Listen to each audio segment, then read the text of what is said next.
Hello again, model car collectors. Today we have a Tarmac Works. It's one of their Hobby64, so this is the highest level of Tarmac Works' lines in the 1/64 scale. I don't even know if Tarmac Works makes larger scales. Maybe they do. I've never bought one though. So this is Toyota Supra from 1987's Macau Guia? Guia? I don't know how to pronounce that, of course.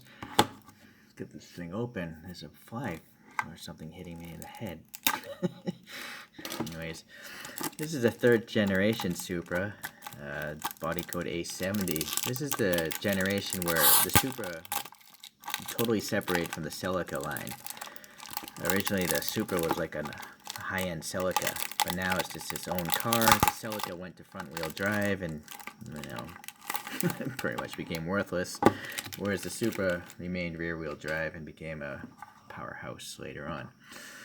Let's see, 2 to 3 liter inline 6 engines, and the top model was turbocharged and had around 230 horsepower. This thing's actually licensed, I think. No, maybe. No, it's not, or I don't know. Okay. And Tarmac always has this little limited edition card, but we don't know how many they make, so it's kind of weird. Alright, so I guess the race car driver is Alan Jones. That's what that card said. And it also says on the base. Is this taped together? No, it is not. Not bad for snugness. Alright. I'm looking if there are any tow hooks. There's this really fine metal wiper blade. There are decals and stuff on there too. I'm going to just leave it on the base because I don't want my fingers to try to peel those decals off. Alright, so let's just look at some photos. Alright. It's always hard to focus, of course, between the model and the monitor a certain distance away. But so far it looks pretty good. Here's a more modern photo, I guess, or I don't know if that's there's a dude in the thing. It almost looks like a computer rendering. I tell you, sometimes I'm looking at these images, you know, trying to find reference material, and a lot of the digital computer games, I get tricked a lot, you know? I almost want to show digital renderings of these cars to compare it to. They're getting so good. But anyways, this is a real photo, obviously, because it's quite grainy. And there's a photo credit there as well. But this is the number 37 car. I couldn't find one at the rear of the 36 car. Alright, let's take a look here. So the base itself, yeah, we got the brand, the year of the race, the racer, all that stuff. Good information. Maybe it could have said like A70 or something, but still pretty good. You know, like the theme of the base, you know, the base is tampo printed. It's not a sticker or anything, so that's nice. And then it clearly matches this Minolta livery. Minolta, for you young guys, is an old camera imaging company. They made copiers, fax machines, and cameras and all that stuff. I think they became part of Konica, Japanese companies. Alright, let's start with the good old front wheel. I like to do that for some reason. I don't know why. The wheel looks fantastic. You got these perimeter lug nuts here. Actually, let me move the camera back so the more light will get in there. There's a disc brake system, but you can barely tell, right? Because there's such a big wheel lip here. The tires are nice and rounded.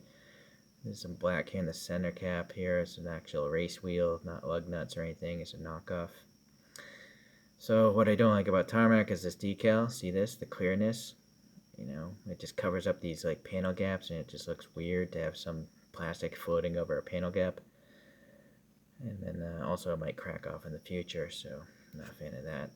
But, you know, as far as decals go, you know, this printing is really crisp and nice. You know, probably nicer than tampo printing, but durability again. And then also between the graphics themselves, you guys have this wrinkliness that's really visible on these clear decals, the clear decal sections, right? So, yeah, you just have this orange peel effect that is a little bit unsightly. We have a big slotted exhaust pipe here and black in there, so that looks good. Excuse me, I'm losing my voice. I need some water. Okay, nice, I gotta say the inner part of this rim is painted white, and it's very concentric. You know, it's not offset. It's actually in the middle of the wheel, so that's good. This side has the fuel filler door. I feel like I'm losing focus here. There we go. Separate side mirrors have silver paint, usually from this brand. Yeah, I think the silver paint. And I think I like the silver paint idea more than the actual shiny sticker, because I have had models where the sticker fell out, and these pieces are so small. If they fall off and you don't notice it, you'll never find it again, right? But paint never falls off. Well, it shouldn't, at least. So even though that's less realistic looking now, it'll always be there. So I guess either way, but I prefer paint now. Okay, black around the window molding looks okay, and all the windows, I guess.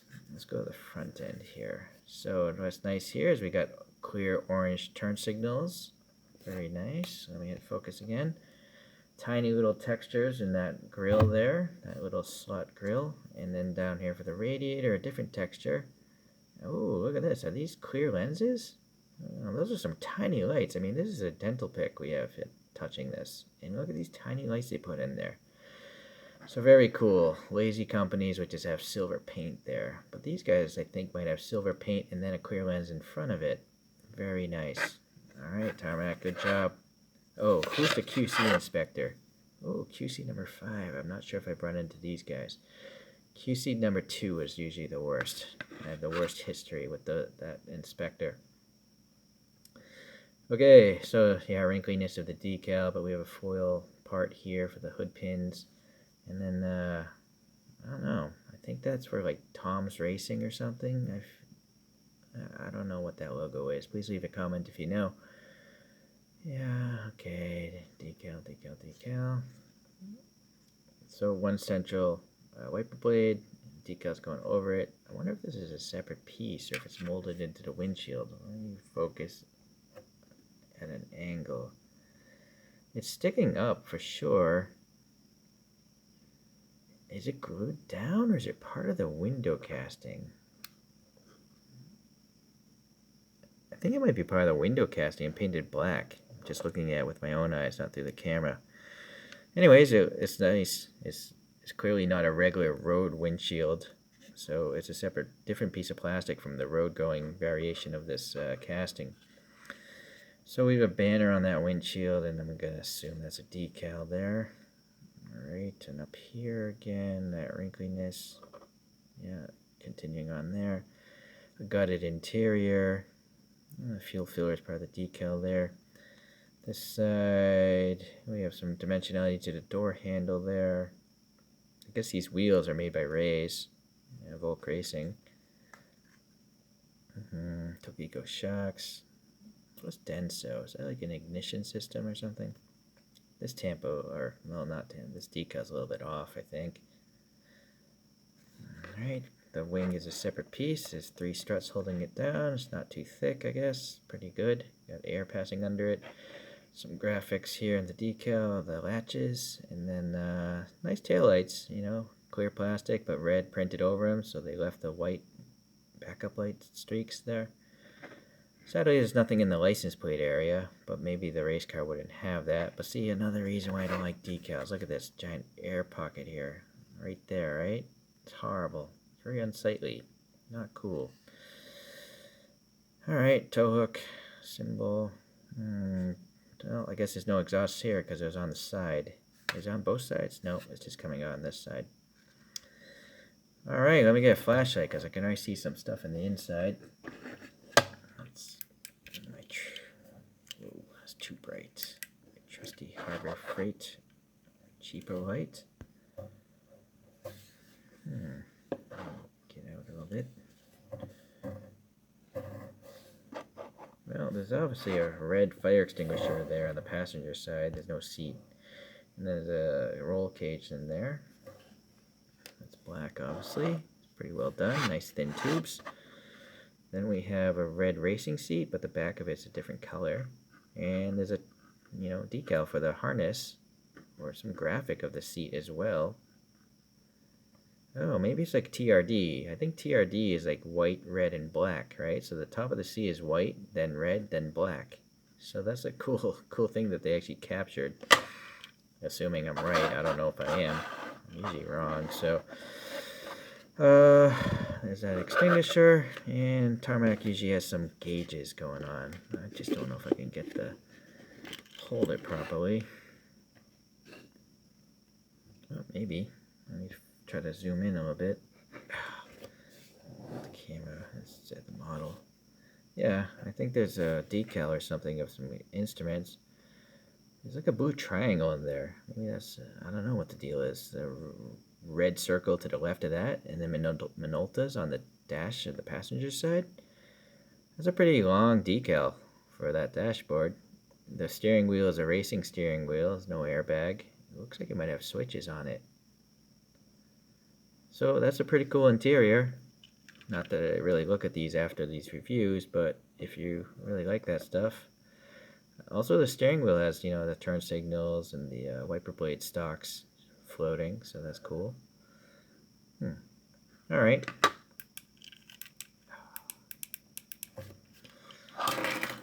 Back out here.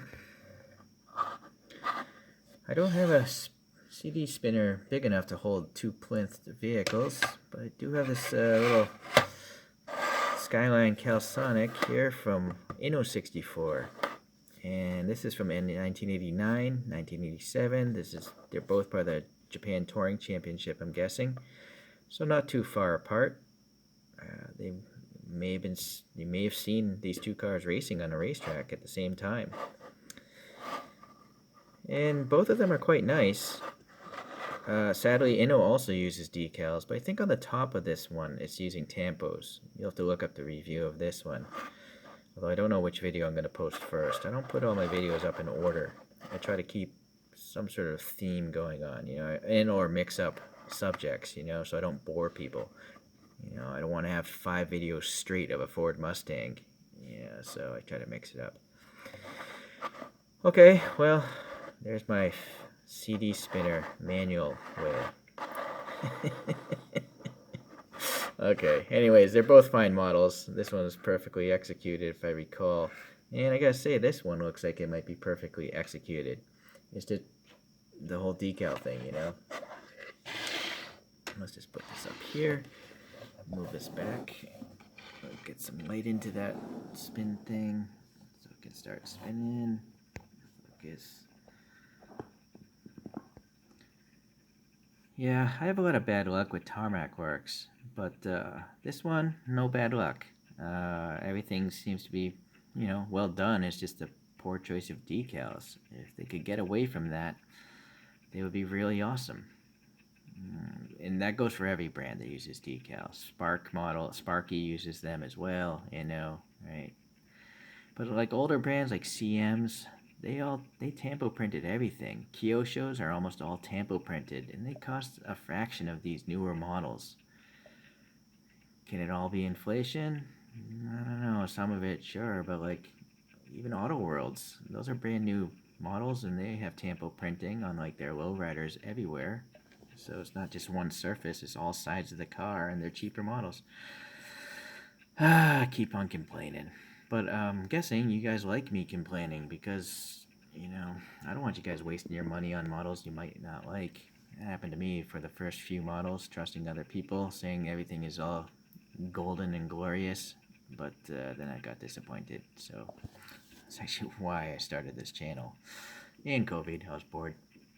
So I'm totally rambling on. I'm going to have to let you go, and we'll see you in the next review. Thanks for watching.